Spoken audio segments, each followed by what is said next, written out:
South Africa's fiscal health continues to hang in the balance. Speaking at a media briefing inside lockup, Finance Minister Tito Mboweni said government debt as a ratio to GDP had reached unsustainable levels. It's forecast to increase from 60.8% to 71.3% in the next 3 years. As a result, government debt servicing costs are estimated to increase by 1.5 billion rand this year, 8.7 billion rand next year, and 17.2 billion rand in the following year.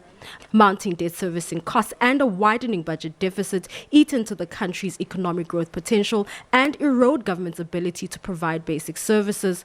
Meanwhile, the budget deficit is estimated at 6.2% of GDP for the next 3 years, while tax revenue collections are expected to fall short of projections by 52.5 billion rand this year, 84 billion rand next year, and 114.7 billion rand the following year. This is on the back of a weak economic environment and higher unemployment. Government's efforts to return the fiscus to a sustainable position will include reducing the public wage bill. Mboweni said the public service wage bill has shot up dramatically.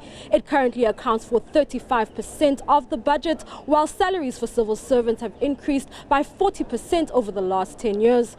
While there are proposals to peg future wage increases below inflation, Mboweni said they will be entering into talks with unions to try and reduce the wage bill.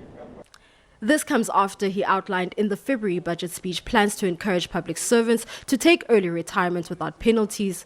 Government has also proposed cutting government spending by almost 50 billion rand over the next 2 years.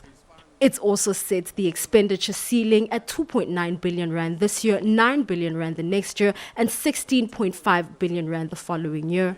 However, we're worried that a lot of those other cards, such as salary cards, need to come from the Department of Public Administration. It requires a political compromise between him and that department, as well as the employees of government. And more importantly also, if he fails to instill that discipline to cut by 50 next 3 years, where is he going to get additional revenue? It may mean increased taxes, and those taxes cannot be afforded by many South Africans at the moment. So elsewhere they may have to come from corporate taxes, which is a double-edged sword, because one corporate is to come and invest and create opportunities for the majority of the unemployed.